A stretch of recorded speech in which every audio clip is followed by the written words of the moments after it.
Sinoodisiin Bataskaana Ortodoksii Itoophiyaa eebbifamoo Abuuna Gabriel mana jireenyaa isaaniitii akka hin baane murteesse. Sinoodisichi eebbifamoo Abuuna Gabriel tibba darbee barsiisa dubbii Maariyaamiin alatti galma waliigalaa TV Finootaas dhiqitti taasisanii fi miidiyaa isaaniin tamsaafame ilaalchisuudhaan beellamatee ture maree bal'aa har'a geggeesseen murteewwan armaan gadii dabarsee jira. Tokko waldaan Finootaas dhiq yeroo adda addaatti barumsa mana kiristaanaan ala kan ta'e barumsa dogoggoraa miidiyaa isaatiin tamsaase irratti abbootii mana kiristaanaa hayyootaa fi amantoota hundumaa kan gaddisiise waan ta'eef karaa galmeessa waldaalee fi hordoffii waliigalaa sinoodisichaatiin yeroodhaaf dhorkaan irra ka'amee jira. Murtoon xumuraa hamma anja'uttis koreen nama 5 of keessaa qabu hundeeffamee hordoffiin akka itti fufu murteessee jira. Haaluma kanaan sinoodisichaaf koreen qoratee dhiyeessuu dhimma barumsa dogoggoraa waldichi tamsaase ilaalchisuudhaan manni lubummaa waliigalaa galmeessa waldaalee fi hordoffii waliigalaa waliin ta'uudhaan akeekkatanii qorachuun yeroo gabaabaa keessatti murtoo faana sinoodisichaaf akka dhiyeessan ajajee jira. 2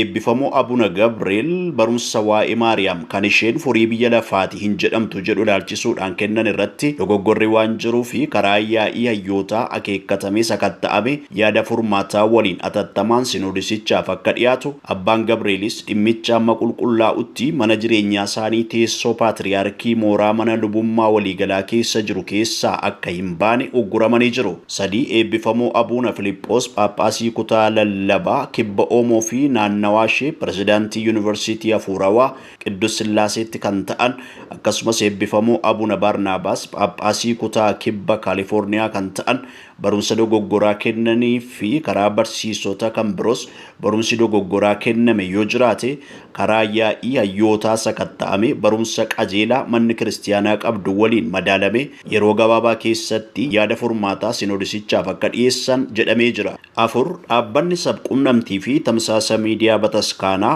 OTI waldaa waliigalaa Finootaas dhiqiitiif yeroo tamsaasa hayyamaaf ilaalchisuudhaan ibsa ga'aa akka dhiyeessu akkasumas waldichi waliin kan wal qabatu barumsoota kanneen tamsaafaman ilaalchisuudhaan gabaasa guutuu sinoodisiif akka dhiyeessu murteeffame yaa'iin guyyichaa eebbifamoo Abuuna Maatiyaasiitiin goolabamee jira.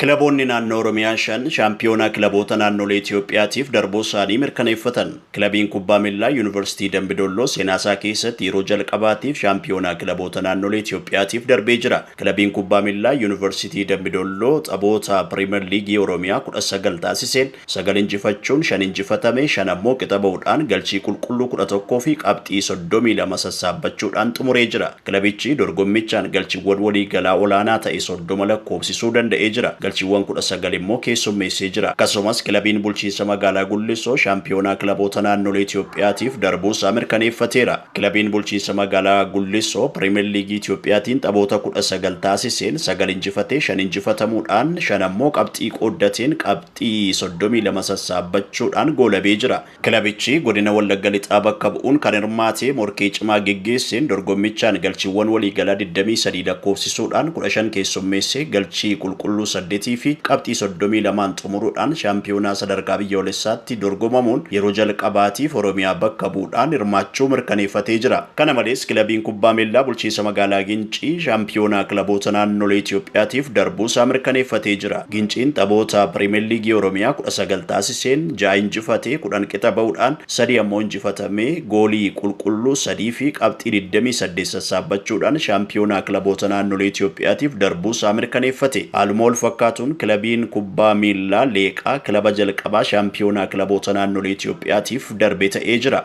Bara 2015 kan hundaa'e godina Wallagga Bahaa bakka bu'uun Piriimeer Liigii Oromiyaa dorgomaa kan jiru kilabiin kubbaa miilaa Leeqaa turtii waggoota lamaan booda seenaasaa keessatti yeroo jalqabaaf shaampiyoonichaaf qaqqabee jira. Taphoota 19 taasiseen 10 injifatee 2 qixa ba'uudhaan 7 injifatamee galchiiwwan waliigalaa 24 lakkoofsisuudhaan 22 ammoo keessummeessee galchii qulqulluu 2 fi qabxii 32 walitti qabatee shaampiyoonaa kilaboota naannolee Itoophiyaatiif darbee jira. Kilabiin bulchiinsa magaalaa Dambidolloo qabxii 30 sassaabbachuudhaan taphaa hafu tokko osoo qabu shaampiyoonaa kilaboota naannolee Itoophiyaatiif darbuusaa mirkaneeffatee jira. Kilabiin bulchiinsa magaalaa Dambidolloo taphaa bor Yuunivarsiitii naannoo Oromiyaa yoo injifate waancaa kaasuudhaan seenaa bara 2015 irra deebi'uudhaan shaampiyoonaa ta'a.